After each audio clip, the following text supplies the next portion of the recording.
From season 4 का finale finally आ चुका है और इस एपिसोड के अंदर इतनी सारी बड़ी चीजें होती हैं कि ऑनेस्टली ये पूरी सीरीज के सबसे इंपॉर्टेंट फिनालीज में से एक बन जाता है।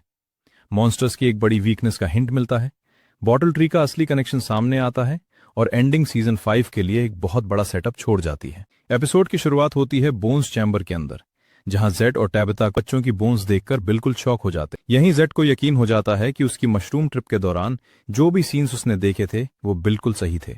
दूसरी तरफ बॉटल ट्री के पास बॉयड और बाकी सब सिग्नल का वेट कर रहे होते हैं। प्लान सिंपल था, जैसे ही जेड और टैबिथा बोन्स को बैग में भर देंगे वो सिग्नल भेजेंगे और उसी वक्त बॉटल ट्री को उखाड़ दिया जाएगा। लेकिन अंदर सिचुएशन उनकी सोच से कहीं ज्यादा डेंजरस थी। मॉन्स्टर्स टैबिथा को बार बार मना करते हैं कि वो बोन्स को बाहर ना निकाले, लेकिन जेड टैबिथा को समझाता है और दोनों मिलकर बोन्स को बैग में भरना शुरू कर देते हैं।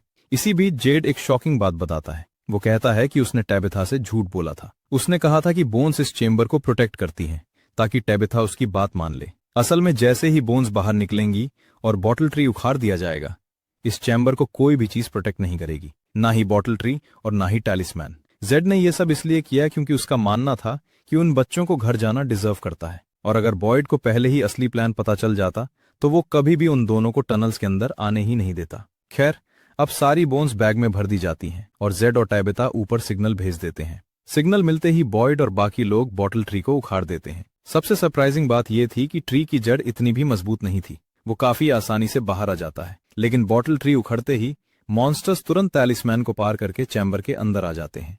हो सकता है टैलिस्मैन पॉलिथीन को टच नहीं कर रहा हो, या फिर बॉटल ट्री उखड़ने के बाद उसकी पावर ही खत्म हो गई हो, और हो सकता है बोन्स का कनेक्शन भी इसी से जुड़ा हो।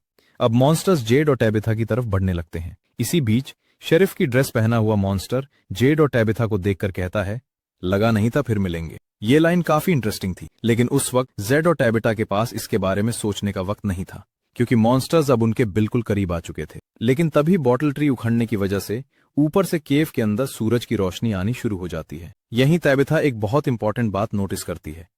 वो जेड से कहती है, शायद ये मॉन्स्टर्स रोशनी में नहीं आ सकते, और प्रीव्यू की तरह ही मॉन्स्टर्स रोशनी के पास आकर रुक जाते हैं। यानी अब जेड और टैबिथा को मॉन्स्टर्स की एक बड़ी वीकनेस का हिंट मिल चुका था। बॉयड तुरंत ऊपर से लैडर नीचे फेंकता है। टैबिथा बोन्स लेकर ऊपर चढ़ना शुरू करती है, लेकिन सोफिया पहले ही इस लैडर की रोप काट चुकी थी और जैसे ही टैबिथा बीच तक पहुंचती है, रोप टूट जाती है। टैबिथा सीधा नीचे गिर पड़ती है और उसी वक्त पूरा आसमान अचानक काला पड़ जाता है। मॉन्स्टर्स दोबारा ट्रांसफॉर्म होकर जेड और टैबिथा की तरफ बढ़ने लगते हैं, लेकिन तभी पूरे फ्रॉम टाउन में एक जबरदस्त भूकंप आ जाता है, जिसकी वजह से मॉन्स्टर्स भी कुछ देर के लिए रुक जाते हैं। विक्टर भी अपनी जगह पर इस भूकंप को महसूस करता है और जेड और टैबिथा इसी मौके का फायदा उठाकर चैम्बर के एक छोटे रास्ते से बाहर निकलने लगते हैं। मॉन्स्टर्स उनका पीछा करते रहते हैं, लेकिन फिर से भूकंप आता है और जिस रास्ते से मॉन्स्टर्स आ रहे होते हैं वो रास्ते बंद हो जाते हैं। इसी वजह से जेड और टैबिथा को थोड़ा वक्त मिल जाता है अपनी जान बचाने का। इसी बीच ऊपर फ्रॉम टाउन में बॉयड, क्रिस्टी, रैंडल और बाकी सब अचानक छा गए अंधेरे को देखकर शॉक हो जाते हैं। आज से पहले ऐसा कभी नहीं हुआ था और जंगल की तरफ से मॉन्स्टर्स की आवाजें भी सुनाई देने लगती हैं।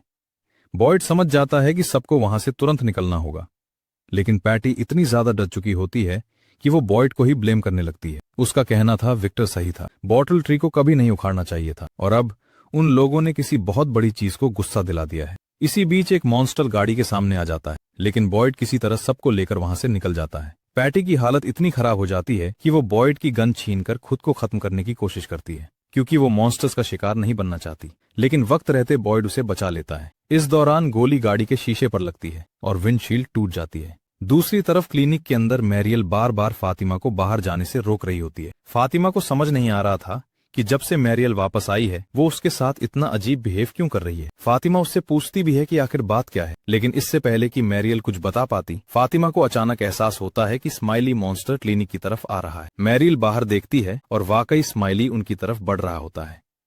दोनों को लगता है कि टैलिस्मैन उन्हें बचा लेगा, लेकिन भूकंप की वजह से टैलिस्मैन अपनी जगह से गिर चुका होता है और उसे उठाने से पहले ही स्माइली अंदर आ जाता है। वो फातिमा को देखकर कहता है, मम्मी। मैरियल तुरंत टैलिस्मैन लेकर अंदर वाले रूम की तरफ भागती है। फातिमा भी उसके साथ होती है, लेकिन स्माइली उनसे पहले ही अंदर पहुंच जाता है। मैरियल चाकू लेकर फातिमा को बचाने की कोशिश करती है, लेकिन स्माइली उसका पेट चीर देता है और अपने असली रूप में जोर से चिल्लाने लगता है।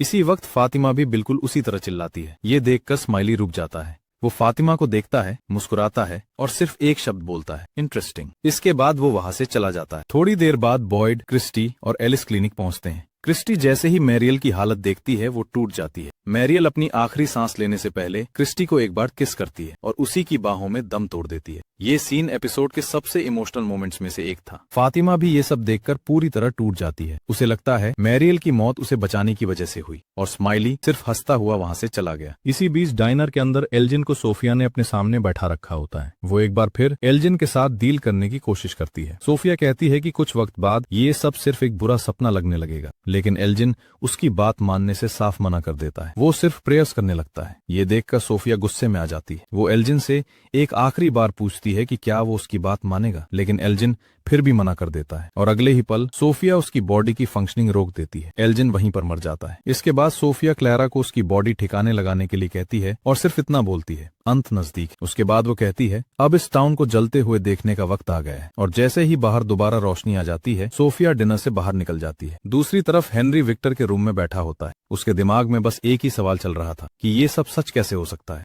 तभी उसकी नजर विक्टर के कैंड पीचेस पर पड़ती है। उनके अंदर उसे 2 बुलेट्स मिलती हैं। डोना बताती है कि विक्टर के पास पहले गन भी हुआ करती थी, लेकिन बॉयड ने वो गन शेरिफ स्टेशन में रख दी थी। ये सुनते ही हेनरी सीधा शेरिफ स्टेशन पहुंच जाता है और वहां से विक्टर की गन निकालकर अपनी पॉकेट में रख लेता है। तभी केनी वहां आ जाता है, लेकिन हेनरी बहाना बनाकर वहां से निकल जाता है। इधर ईथन बहुत डरा हुआ होता है। उसका कहना था विक्टर सही था, सब खत्म हो जाएगा। जूलिया उसे संभालने की कोशिश करती है, लेकिन तभी घर के अंदर रखा सामान अपने आप हिलने लगता है, जैसे कोई उन्हें कोई सिग्नल देने की कोशिश कर रहा हो। शेरिफ स्टेशन में बॉयड को जेड का रेडियो सिग्नल मिलता है। सिग्नल बहुत कमजोर था और बैटरी भी लगभग खत्म हो चुकी थी, लेकिन इतना काफी था ये समझने के लिए कि जेड और टैबिटा अभी भी जिंदा है। बॉयड तुरंत डिसाइड करता है कि वो टनल्स के अंदर जाएगा। फातिमा और एलिस भी उसके साथ चलने की जिद करते हैं। फातिमा बताती है कि वो मॉन्स्टर्स को महसूस कर सकती, सिर्फ स्माइली को ही नहीं बल्कि सब मॉन्स्टर्स को, और इसी वजह से वो उन्हें वार्न कर सकती है कि मॉन्स्टर्स किस तरफ है। बॉयड, फातिमा और एलिस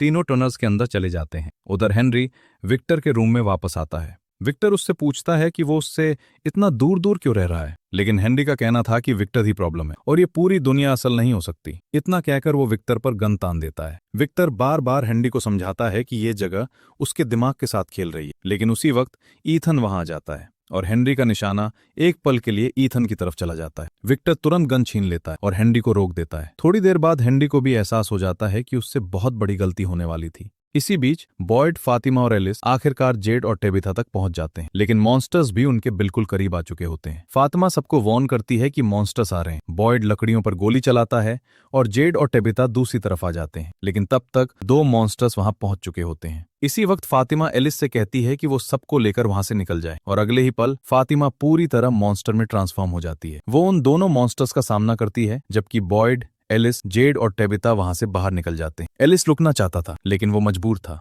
और फातिमा का क्या हुआ एपिसोड उस वक्त नहीं दिखाता। फाइनल सीन में बॉय इन व्हाइट सोफिया के साथ चलता हुआ दिखाई देता है। बॉय इन व्हाइट कहता है कि उनके पास बोन्स आ गई हैं, लेकिन सोफिया कहती है बॉटल ट्री भी तो चला गया। इसके बाद बॉय इन व्हाइट कहता है इस बार तुम हार जाओगी, लेकिन सोफिया सिर्फ मुस्कुराकर कहती है देखते हैं, और उसके बाद वो सारे टैलिस्मन्स फरेवे ट्री के अंदर फेंक देती है। यहीं सीजन 4 का फिनाले खत्म हो जाता है और सीजन 5 के लिए एक बहुत बड़ा सवाल छोड़ जाता है।